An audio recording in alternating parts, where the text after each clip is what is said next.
Dun. Yeah.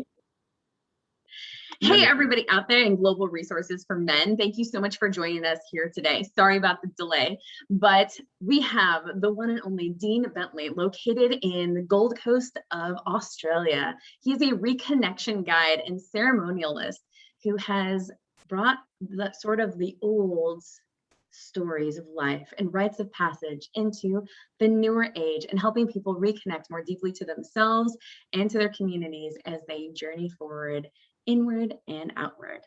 Dean, thank you so much for being here with us today. Thank you for having me. You're very welcome. I am just so excited to get to hear your different perspective about this vertical and integrated spirituality and your feelings on what it is to be a man in the world today and connecting more deeply to yourself through nature. I mean, like, there's so many different avenues we can go to today. Yeah, exactly. I'm hoping we can dive into many different rabbit holes and see where we come in, see where it takes us. Fantastic. So Dean, like, where did you start with your journey of personal development that brought you to where you are today with the connection to myth and story and being a ceremonialist? Well, I guess I always had an interest in mythology. Like when I was young, I was reading different myths and legends. Like I had a particular attraction to Greek myth and how that operated. It wasn't until I really started uni that I started to expand my consciousness in this way. During my time in uni, I realized I was living a life that wasn't actually for me. I was depressed, I was anxious, and I was using a lot of drugs and alcohol to escape from the pain of not actually being myself and trying to live a life other people wanted me to live instead of myself. So I had a few experiences, and it was kind of the crisis point uni where I was just like, holy fuck, am I allowed to swear on here? Absolutely. Awesome. So yeah, it was at that point where I was just in this crisis of being like, this isn't how I want to live. And I was in a lot of pain myself. It was really eating me away, and I tried to escape more and more, but no matter what I did, it was like, I can't get away from this pain. And it led me to a point where I had a psychedelic experience, which was one of the most intense experiences of my life. And I seen that I was struggling with a lot. I had a lot of my own personal demons I wasn't looking at. And yeah, I confronted death in this situation, and it was just like, wow, living is for me a lot more. And it wasn't about living someone else's life. It wasn't about trying to be someone else than I actually was. And since then, it was a slow progress of actually going into this realm. Before this, I wasn't too spiritual. I wasn't aware of this realm at all. I lived in a very traditional family, so there was some exposure to Christianity, but both my parents weren't active participants. It was kind of their background conditioning that was run. So some typical Christian overtones or undertones. And so I started learning, and I started reading, I started listening to podcasts, books, and I was just like, oh my God, this realm, there's so much to it, so much I hadn't considered, so much that I was unaware of. And I actually dove in a little bit too deep at this time. And this comes to like the vertical spirituality. So I was learning all these things, and I was trying to escape through learning, through understanding. And I got to a point where I ended up in another crisis. I guess you could call it a spiritual awakening or a spiritual emergence, if you're familiar with Stanislav Grof's work, where he talks about the difference between psychosis and spiritual emergence. And I found myself in this kind of situation where it was like, I don't know what's real anymore. My mind felt like it was crumbling in on itself. And I just couldn't make sense of it. And at this point, I was going through this all by myself. So I had no teachers, no guides. I was just learning what I could, but I hadn't asked for help. And I find that big in any mental health situation. You're like very limited in your exposure to other people and what I was willing to share at the time. And this really hurt me, and I was spiraling again.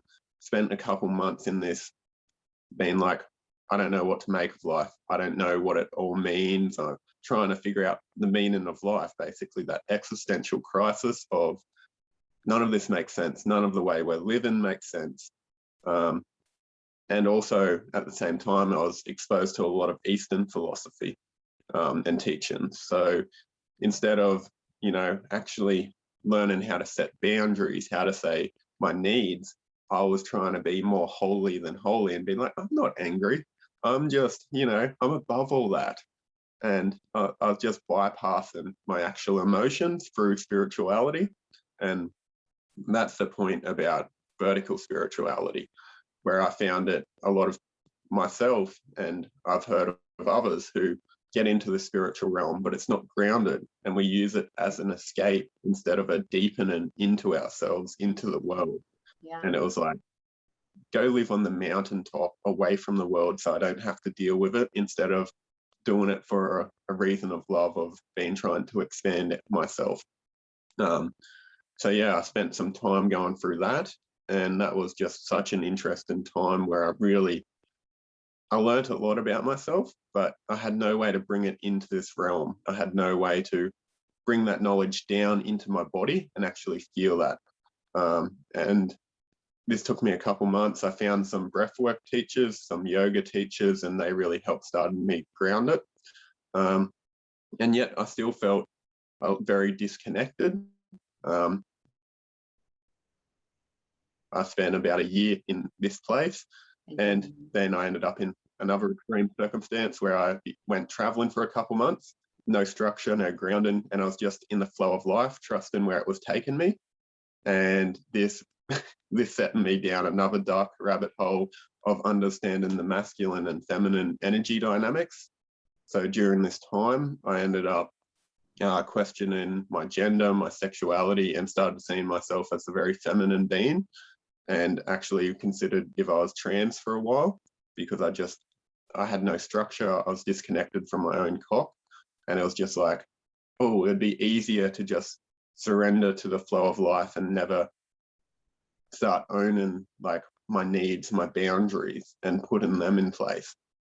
So I just stepped down this rabbit hole of, oh, I'll be more holy than this. I'll escape my pain because I'm just so enlightened. And it wasn't until a couple months of this time I got my own coach.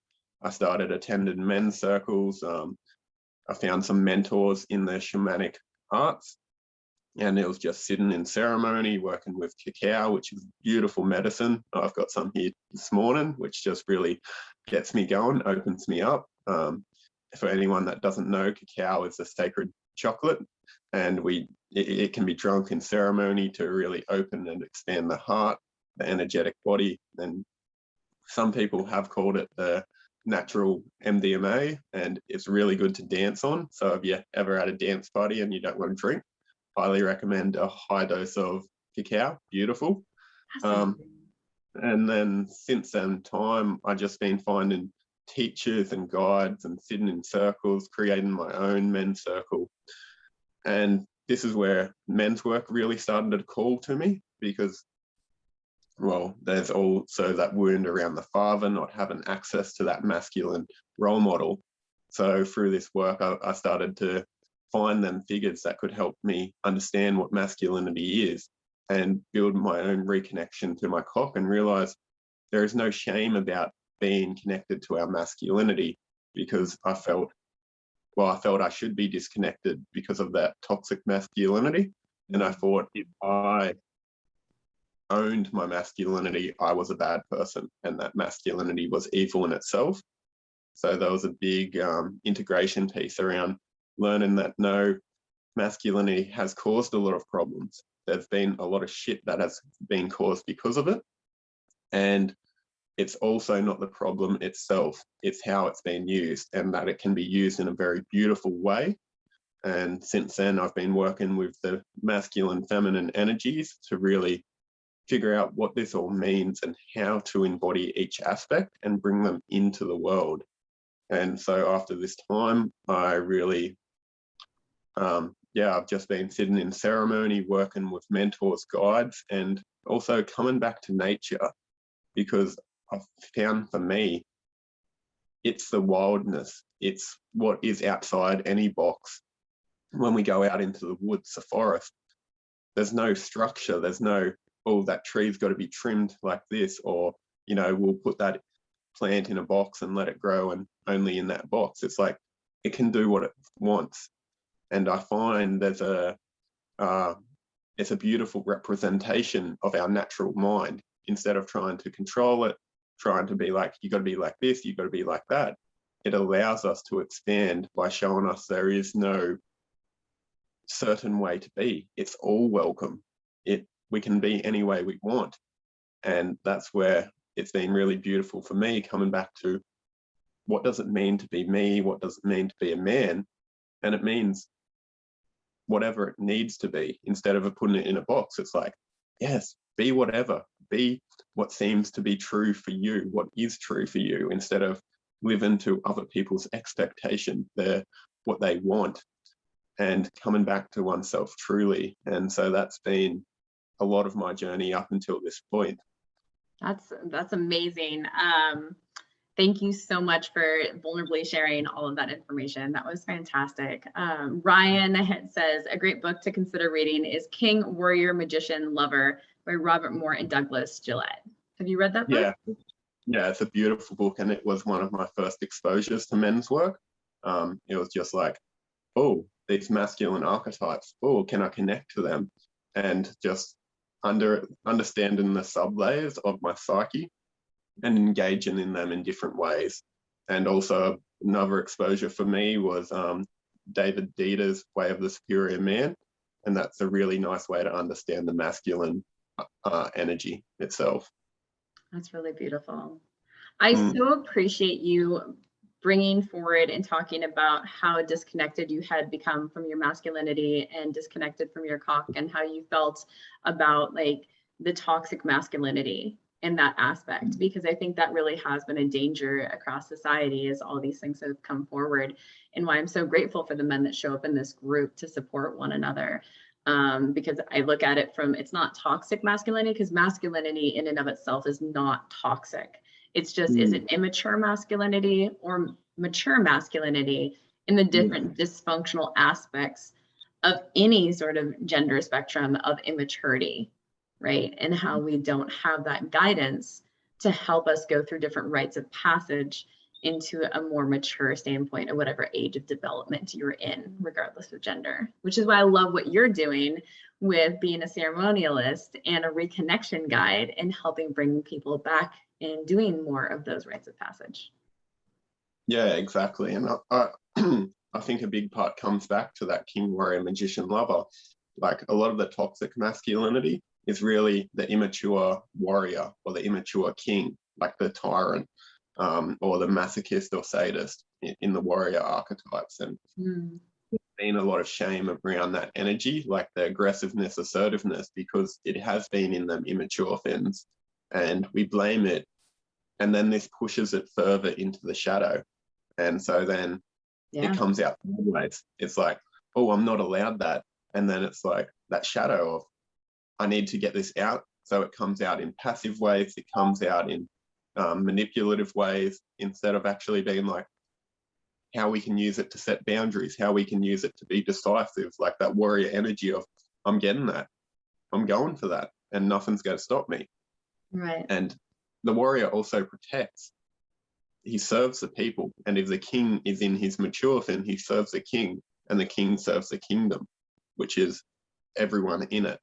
Right. Because I feel that's something that has been lost along the way, and really important to come back to. And like you're saying with rites of passage, we've lost this. We don't have them. Like my rite of passage was, oh, I'm 18 right now, let's go get as drunk as I can. And that's like, what is that? It doesn't make sense. No, I mean, like we have rites of passage from the standpoint of 16, you can get a driver's license, 18, you can vote, 21, you can drink, like all these different things. But nothing that really forces us to dive deep and create that autonomy and strength to do something on our own and have a greater level of service and responsibility to self and others. Yeah, and it feels like, for me, from that place, we get stuck in this perpetual adolescence. We don't develop into what Bill Plotkin calls a true adult, which is another subject to go into, but we get stagnant because no one shows us what it means to be an adult. We don't actually have them people in our society to be like, hey, this is what it means to be a man, a woman, or whatever, to be a grown adult. We don't have that. It's just like, send you off into the world and that's it. That's your guidance. It's like, oh, you're 18, 21 and go out, see what happens. You know, it's not like this point is actually a particular point in your development that's important. There's no sacredness to it. There's no honor for the individual of being like, hey, you're all going through a change and this change can be really beautiful and create a new way of being. Yet we just like, no, we've lost that, and it's really sad. And I feel like there's a reintroduction of a lot of the traditional ceremonies for this now, which has been beautiful, and how to initiate. Yet we're still, a lot of society has not found that yet, and find it through different ways, like gang initiation is one example where people seek that initiation in subversive ways because we don't have access to, you know, the elders who can initiate us into a proper way of being. It comes out sideways, like the warrior, shadow warrior, and it comes in these subversive forms of gang initiation and whatever else it may have been, like people driving fast as they can, trying to kill themselves, because there's this part of our psyche that wants that initiation, that wants that ego death into a new way, but there's no one to guide us. So we've turned to different methods. Drugs, alcohol is a big one, and we lose ourselves in it. And that causes a lot of destruction in this world. Absolutely. A lot of kids these days, absolutely, there's not an absolute statement here, but a lot of kids, they just look at older people and they're just like, you're stupid, you don't understand. There's just this total disconnect and lack of respect versus, you know, back in the day when elders were revered, right? And we went to them for advice and initiation and all those different sorts of things. And our communities held us together, right? And support. And it's like that whole phrase, it takes a village. Yeah. Right? Yeah. But how many people out there are just like, I'm an island. I won't let the village come and support me and lift me up and also hold me accountable and, you know, guide me in my journey. Yeah, I feel that. And there has been a big disconnection of the nuclear family, even that in itself, like divorce, separation of a family, people being raised by a single parent. And that continues that evolution. And also, we no longer have the grandparents in the house, you know, looking after the kid when the parents are away, or that connection to the elder generation, which has all this experience. We're just like, no, go put them in a home, send them off as well, so we don't get exposed to death. Like in our society, it's so disconnected from everything. And that's one of our problems. We escape through phone, through everything. And if we don't like something, we put it in a box so we don't have to look at it. Yeah, it's true. What are some of the ceremonies and rites of passage that you help to facilitate or that people could research to try and find in their area? So I won't talk about too much of the actual processes, because I find with the ceremony, it's going into the unknown. So you want this element of, I don't know what I'm getting into here when it occurs, and it wouldn't do it justice to talk about it.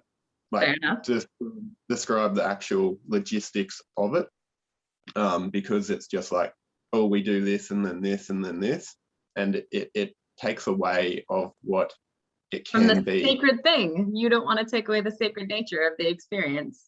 Yeah, but like exactly. A rough frame for people to gain an understanding. They could be just like, ceremony, rites of passage, like what's that, right? Like, let's give them a stick frame. Yeah, so I'll talk about it in the essence of the hero's journey, which was a framework developed by Joseph Campbell to describe, well, a person's initiation from boyhood into manhood, in a sense, or like a growth experience, which can relate to a crisis point. So if you're going through a mental health issue or challenge, divorce, job loss, it can be a way to describe that as well. But in the sense of a rite of initiation, what occurs is there's 5 stages. So at the first stage, you have a call to action, which can be like something inside your soul being like, I need something here. I don't know what it is. Or if you look at it from Star Wars perspective, because Star Wars is great. Star Wars is great. So you see in the first phase, Ben Kenobi comes to Luke and he asks to come with him. And there's that call to action, you know, go on this grand adventure that could change your life and you don't know what's actually going to happen. And there's also like a sub phase in that, which is the refusal of this call. And this is often a deeper crisis point. So maybe you injured yourself and you think to yourself, oh, I should change, I should do something different. And then you don't. And then, you know, a big crisis might happen. You have a breakdown. Star Wars, Luke's family dies, and so he's got to go. So there's this part of it. But in the initiation sense, there's not really this, because if you get called out to go into it, you're like, okay, I'm doing this. And then once you have that, you have passing the threshold. So the threshold is this point of changing from general, like everyday space into liminal space, sacred space. So, you know, people may talk about passing through a portal or going into a different realm. And this is like going into the underworld is a good example of this. So it's changing your everyday reality into something a little bit deeper, something that's out of that normal, going into the abnormal. So, you know, if you're going to an initiation for a retreat, or, you know, you signed up for something that was an initiation experience, this would be when you showed up to the experience. And, you know, you might be saged to drop in, you might be just, you know, showing up into the bush or whatever it looks like for that particular thing, and just dropping in, like leaving your phone, leaving your access to the normal world, the matrix, and coming into that deeper way of being. And then after this, you have the abyss. So this is the part where you go and slay the dragon. So in an initiation process, this is where you go in, look at your deepest dragons, your biggest fears, and figure out how to overcome these. This is like the point in a movie where they actually literally go slay the dragon. If you also want to have a look at any movie, it is generally based off the hero's journey. So a lot of people are aware of this framework without actually being aware of it. Makes sense to me. What's that, sorry? That makes sense to me. Yeah. And yeah, this is, this is also where death occurs, not death of the big self, but death of the smaller self, the ego. So this is the point in any initiation where the child self goes to die so he can be reborn a man. So this can look like different ways in initiation. It really depends. There can be a womb space that you go into for a second rebirth. That can be a popular way of being reborn. And in that womb space, however that looks, that can be a container, that can be like, if you're working with the Native American traditional culture, it could be a sweat lodge, which is a dark womb. And in this space, you drop into it and you go through that fight, you go through that struggle. And this is the hardest part of the journey. And then after you slay the dragon, after perhaps you die to some degree, you come out and you enter the return. So this is where you're like, holy shit, I've done some of the hardest sins and I'm ready to begin to return. And this is just a reintroduction into what was. So this could be coming out of that womb space, celebrating with the people around you still in the sacred space. So you haven't re-entered society yet and you're beginning to return. So this could be coming back to a close community which can help you integrate and work with what came through for that process and begin discussing how can I bring that into the real world. And then you have the last stage, which is transformation, or the actual return to society, return home. And this is where you actually come back from your experience, reintegrate with society, but a changed person. Because a lot of people, they seek this transformation, yet they want to stay on the mountaintop. So this can be, I'm not saying all, but this is like the person who goes off to live on the mountain to meditate, and he never returns home with that knowledge because it's safer up there, and he doesn't actually have to bring it back home into society. And that can be a real loss because that's what offers our society a chance for transformation itself. And so that's just a general framework of what actually the different stages without it revealing what actually occurs with them. That's fantastic. Thank you so much for being so thorough in that framework and giving people a little bit better idea of what it is that we're talking about when we're looking at rites of passage and ceremony. I'm curious what your experience was interacting with your community before you went through those rites of passages and afterwards. Like, what were those engagements? And second part to that question is, did you have to let go of some people after that transformation? And how did you manage all of that? Yeah, I feel this is a big one. And I also frame it as our initiation is ever ongoing. So in our modern society, it's very hard to have this one experience and then you come back and everything changes. It's a continued process, because in, the older cultures, you would have this point in time and then they would facilitate a very big shift in your identity. So it was a boy to a man. So after that, you may then get treated by the tribe differently. You go on your first hunt, you go, you marry, whatever it is, but your role in the tribe changes in our society because we don't have the structure in the society to actually facilitate the shift from these. We've actually got to continue initiation because our world is ever changing, we are ever changing. So after one of these experiences, there's still stuff going on afterwards to keep continuing that process over and over again. And yet they can still be so powerful. And I know from my own experience. So for me, I feel this whole experience of spiritual emergence is somewhat of an initiation. And during that time, I've also had several initiation experiences, like at retreats in ceremony, where I really felt like I went through that hero's journey. And for men, it's often an initiation ceremony is that men or boy is taken off with the uncles, like the older men of the village, and he goes through this intense experience, which the uncles help guide, and then he comes back a man. And for me, it's been a big process, this. And yeah, I have had to let go of many people and change my ways, change how I was living, change how I interact with the world, and learn to own my own power as a man, which is still a process and one that's changing every day. So yeah, it is a process of letting go of the old, because we've got to make space for the new.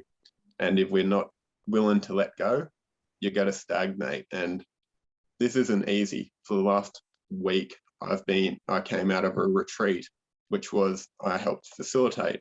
And this was an initiation for me because this was the first time I've stepped into that space. Well done. And the weeks after that, every day I've been grieving. I've been like surrendering to my emotions and just breaking down and going through this intense energetic release because I realized I have to let go of an old way of being and re-emerge anew.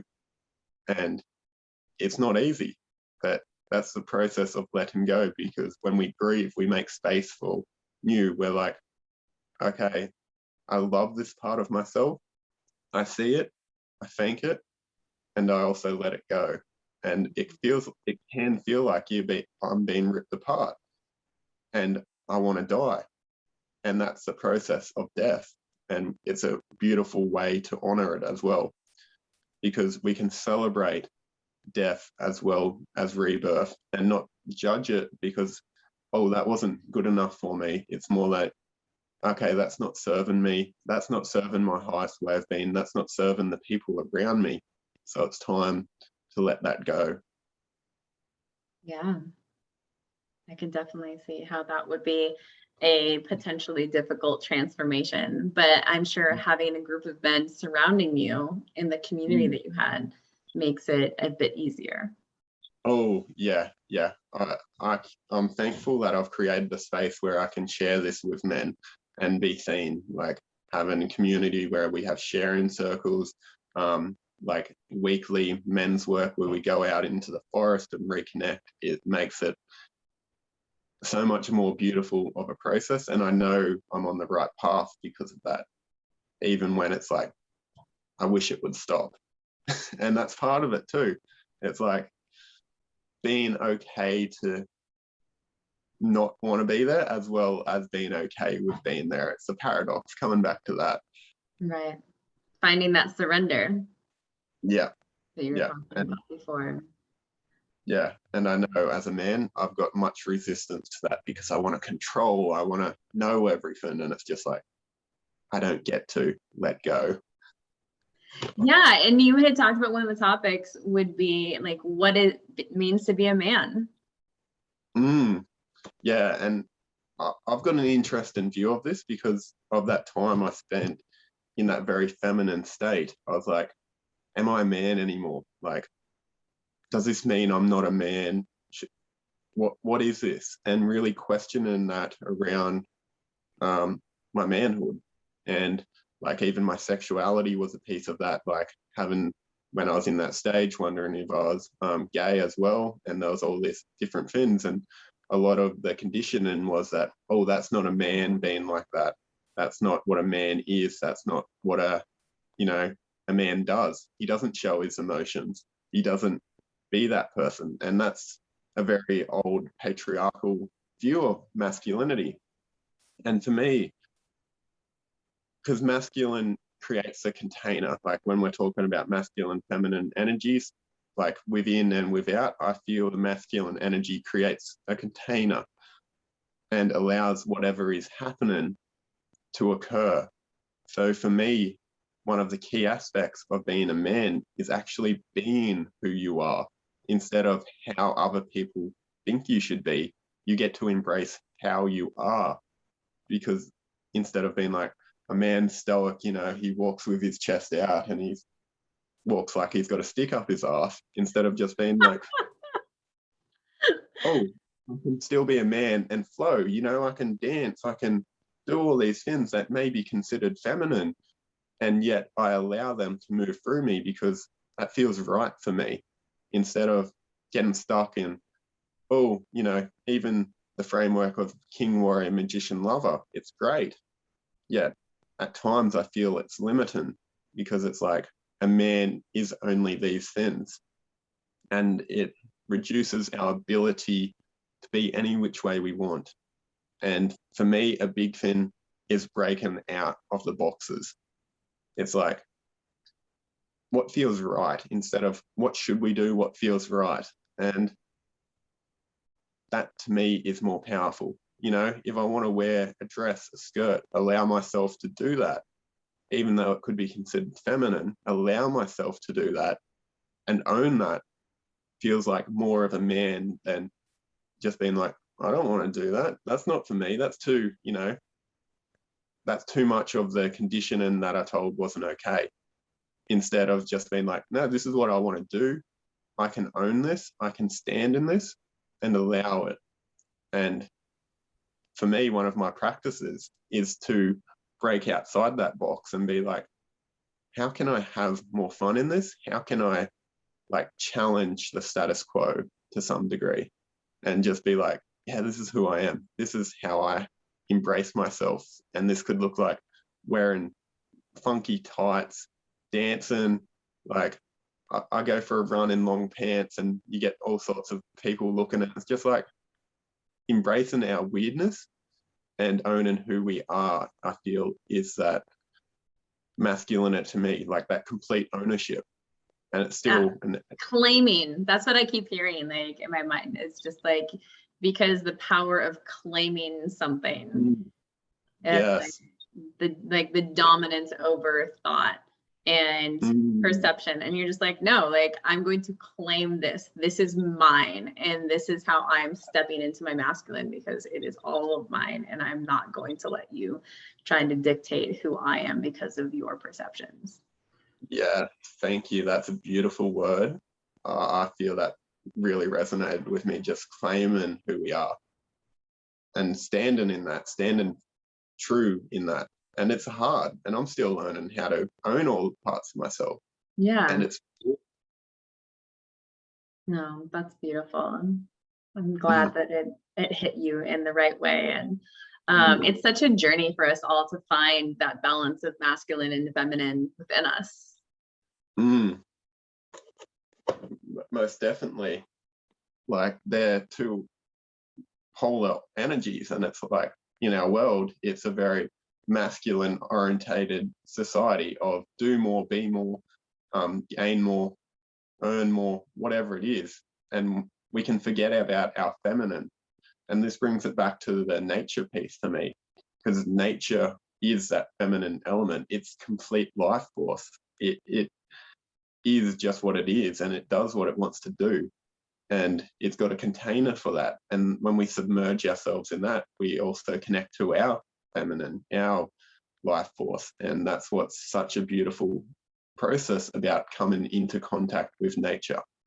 It's the great feminine, the grand feminine, whatever you want to call it. It is it's a gift. And when we pay respect to her, we pay respect to our own feminine, and then also the external feminine. Women, we respect more when we honor our own feminine, and learning how to engage with her, we learn how to engage with her on the external. Absolutely. Bradford had brought that up in one of our interviews. And I was just thinking more about what you're saying about how we claim who we are and how we want to show up in the world. I feel like the flip side of that, of the feminine, is surrendering and acknowledging within oneself what it is and who we are. And then the blending is the creative energy as you transition from the internal experience of surrender to the outward experience of claiming and showing up in the world and being like, this is mine.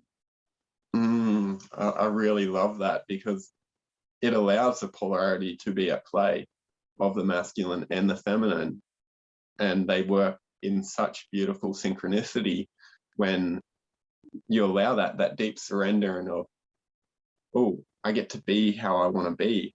And then the masculine's there showing up and being like, yeah, this is who I am, and I'm going to own this, and create that container for our feminine selves to be who we want. Yeah. So beautiful to navigate. It's a life experience for us to continue to show up in the world, ideally with a neutral curiosity of who we are inside and who we are in partnership and in our communities, and how to honor all the different pieces, and that there are containers of which to respect the container and decide to play within it. We have to agree upon those social norms out of respect and honoring that. and understand that if we want to do something else, that we go to a different container to fully express ourselves in a different way, to honor our communities, our partners, and ourselves in integrity, instead of just blasting out, this is just who I want to be all the time, and what anybody else thinks about it doesn't matter. Right? Like finding that play of respecting other people as sentient beings in their experience, and that we're all at different stages of evolution, right? Like how we move through the world with grace and patience and forgiveness of ourselves and others as we transcend to different spaces. Yeah, exactly. I feel that's an important point, to not overstep any boundaries, because that's stepping into their container. So making sure we honor another's, and making sure that's not coming from a place of that judgment of, oh, I can't be like that because of them. And instead, we can get curious about that. Okay, what can I actually be like with that? What can I allow myself and it still feel for them a safe place without stepping into that? Because we all want to feel safe. We all want to feel like we belong and have that community. Yet if we stop ourselves because that would make them uncomfortable, like if they seen like a man in a skirt, they feel uncomfortable, to me that's on them. But if I'm running up and hugging them or kissing them without their permission, that's like, you know, we've got to honor another boundary without dimming our own light, whatever that looks like. Absolutely. And just really being able to step forward. It's like a game of authenticity. Like, how can I create play and engagement while staying true to myself and true to the people that I'm around? And understanding that if you feel discomfort within yourself and like the people or the places that you're engaging in, you are not in alignment with, then having to sometimes make the tough decisions that, well, I can't go there anymore, because in order to honor where they're at and honor where I'm at, there's not a healthy overlap. So I need to just go to a different space where I can honor myself and honor the other people that I'm with. And Yeah, that's a bit of humility, right? Yeah. And there's like, it comes back to that letting go. There's nothing bad. There's no judgment there. It's just like, no judgment. It's not bad. It's just about that personal accountability, right? Like if we walk through the world and we want to be healthy role models for others and create opportunities for people to explore and expand their curiosity without being invalidated or shamed or feeling that judgmental energy, how do we honor those spaces and create our own containers? And I think that's an important point, because that allows us to come from a place of love when we honor ourselves. And if we're not doing that, we're going to build resentment towards them people, because they're like, oh, you'll blame them for not allowing them to be your true self. You'll be like, fuck these guys, they don't care about who I am. They're suppressing me. They haven't actually done anything. It's your own projection. Yet you'll have resentment because you're like, I can't be me. And that hurts. And it can be really frustrating and difficult when you want so badly to get to be part of something. But if you can't shift the beautiful, complex being that you are to focus on a certain aspect to blend, then it's just like I still have more growth that I have to do for me. Right? Because we're like, okay, how much of this is somebody else's and how much of this is mine? And maybe they're not in a place where you can have healthy conversations with them about something. That's just not the developmental space that they're in. It doesn't make them a bad person. It just means like that's not a healthy space for you to get to engage with. Right? And it doesn't mean that you always have to like not see them or talk to them. Right? Because sometimes I feel like people are just like, no, if you cut it off, that's it. That's the end. Versus just being like, I'm going to divert my attention over here for a while, and then maybe I can circle back in a day, a week, a month, a year, 10 years, like who knows, right? But just honoring that process. And yeah, for me, that I've heard a quote, separation creates elevation. And sometimes it's like this hero's journey, where you go on the hero's journey and the end point is returning to the community, when you actually have the strength to set boundaries or be like, this is who I am. But when we stay in that situation, we don't give ourselves the space to become who we are. So it's leaving perhaps for a while, however long that looks, giving ourselves the space to become who we are or what we need in that situation. And then when we're ready, returning when we feel we can honor ourselves still, instead of just getting stuck in that old way. Yeah, absolutely. And that's a really beautiful way to put that. And the importance of us being able to have the confidence to clearly articulate our boundaries with kind, mindful, respectful words to people. And I found that people actually really respect and appreciate boundaries, because what that creates is a predictability and consistency of behavior. So they know that if they do X, Y is going to occur. Yeah. Instead of it just being like people with flexible boundaries, they're just like, I really don't know who's showing up today. So yeah, exactly. It's a bit, comes back to that safety piece of, oh, can I make the other person safe while I do my thing? If I tell them I'm going to do this, if that occurs, they're like, oh, I know that. Or, hey, don't do that. I'm not okay with that. yeah. Then they're okay, that's where I can't go. And it also invites them into that space where they can create their own boundaries. Absolutely. And so when you have men coming into your space to like do your nature outings and whatnot, and maybe they're totally new to this type of engagement with other men, how do you engage with them and talk to them and guide them through that initial piece? So I feel framing's an important part of this. So any experience that is new, like no matter what it is, I'll frame that container. So what this is going to look like, what this could occur in this process, what is okay, what isn't, and just allow that open space to be like, hey, do you have any questions? Is there anything you need to know to feel safe? And inviting them in to take active responsibility in creating that, as well as setting the container myself. So, okay, we're going to meditate, do some breath work, and then we're going to do a cold plunge. You know, having that bigger framework so they understand, okay, this is what's happening while I'm here, and I can surrender to that, instead of just being like, oh, what do I do next? What do I, what am I meant to do? Right. And just creating a framework that they can work within, and just being like, yeah, this is what happens. If you have any questions, feel happy to answer them, and just inviting them into that space. That's fantastic. Thank you so much for that. And now you had a couple exercises if you want to just share with the guys before we wrap up here this afternoon. Oh, yes. So I'm big on exploring the underworld, which is like that into the abyss, because that's where I found myself. Well, what I've felt has been a lot of my journey. It's just like dragon after dragon after dragon. So I love that space. It's hectic, but it's probably, there could be Where you some do all your childhood. shadow work. Yeah, there could be childhood trauma around that. I'm not going into that too much about being like, oh, I need that extreme instead of just settling into a nice flow. But the abyss and the darkness, the shadow, I feel is where we find ourselves, where we get to define who we are. So I found a really beautiful practice for this is to go into the darkness by yourself. So I've spent a couple nights out in the forest, sleeping under the stars, just in myself. And it's so interesting watching everything come up.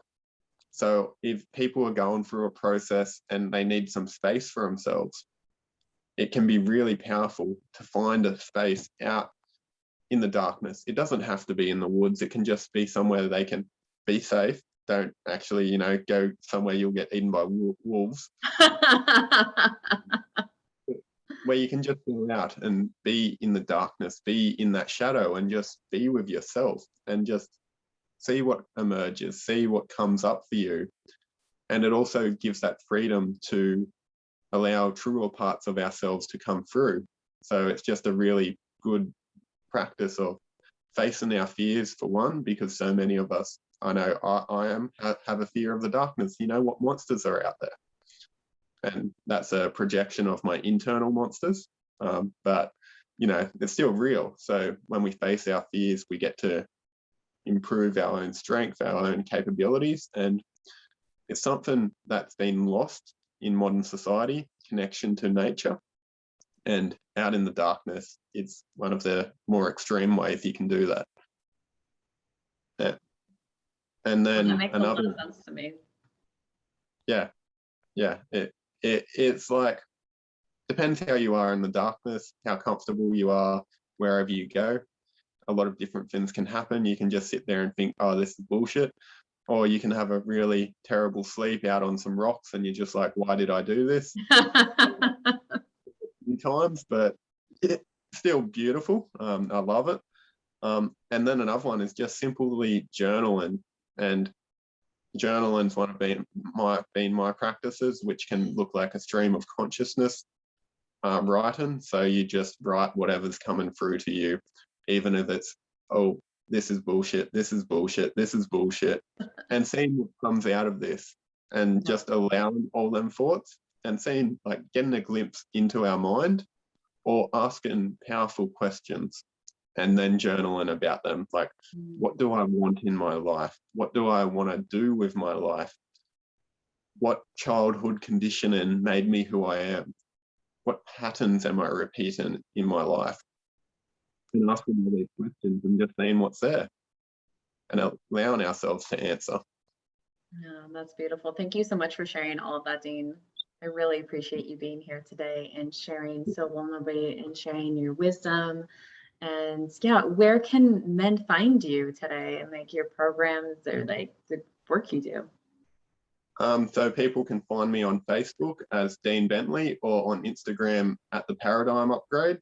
I spend more time on Instagram. So if you want to reach out, find me there. And that's just a beautiful thing. I share all sorts of things, some practices, some insights, and whatever else I can bring to the table. And if you're in the Gold Coast area, we also do a weekly men's connection out at Kugel Cascades, out in nature. Beautiful men, beautiful community. So if you're interested, reach out, and that's a free event every week. So love to have anyone there. And yeah, if there's any questions about any of this, I'm happy to answer them. Fantastic. Oh, and one last question. Dean, who inspires you in the world today? Oh, there's many. So Sacred Sons is like my wet dream. Me and one of my mentors at this moment, Jacob O'Neill, he's the one who organised the retreat that I was at 2 weeks ago. He is a big inspiration. I have a brother, Jack Brazier, who continues to inspire me. And then I've had many mentors that have inspired me along the way. Harley Rosebud, she was one of my first coaches. She's a beautiful soul, works over there in America. Really recommend her work. And then one of my most beloved sisters, Kat Bernarski, she was my first in-person mentor, and she's got a special spot in my heart. Oh, I love that. Thank you so much for sharing all of those people. It's really nice to be able to give people shout outs and honor them in our journeys. So everybody, thank you so much for watching. If you watch now or the replay later, we really appreciate you showing up in your own personal journey. If you're interested in connecting with me for connection coaching, you can find me at www.globalequineaffiliates.com. Or if you're interested in sharing your own personal story here on the show and imparting some wisdom into the group. So until next time, guys, we will see you later.